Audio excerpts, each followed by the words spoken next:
Dementia ബാധിച്ച അമ്മയുടെ ജന്മദിനത്തിൽ അമ്മയുടെ രോഗക്കിടക്കയ്ക്കരികെ ദിവ്യബലി അർപ്പിക്കുന്ന വൈദികരായ 3 മക്കളുടെ വീഡിയോ വൈറലാകുന്നു.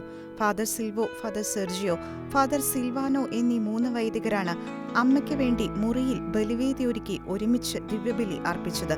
ബ്രസീലിലെ ഫാത്തിമ മാതാവിന്റെ നൊവിഷ്യേറ്റിൽ താമസിക്കുന്ന അമ്മയ്ക്കൊപ്പമുള്ള മക്കളുടെ ദിവ്യബലിയുടെ വീഡിയോ ഫാദർ അഡ്രിയാനോ ബ്രിട്ടോ എന്ന വൈദികനാണ് പങ്കുവച്ചിരിക്കുന്നത്.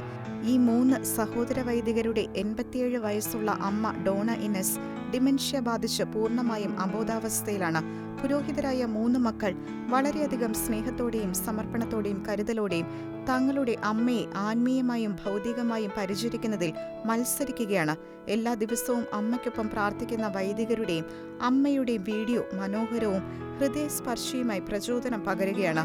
3 മക്കളെ പൗരോഹിത്യ വിളിക്കായി സമർപ്പിച്ച ഒരമ്മയുടെ കിടക്കയ്ക്കരികെ 3 മക്കൾ ഒരുമിച്ച് ബലിയർപ്പിച്ച് ആ അമ്മയുടെ വാർദ്ധക്യത്തിന്റെ നാളുകൾ അനുഗ്രഹപൂരിതമാക്കുന്ന വലിയ സൗഭാഗ്യത്തിന്റെ നേർചിത്രമായാണ് വീഡിയോയെ അനേകർ നോക്കിക്കാണുന്നത്.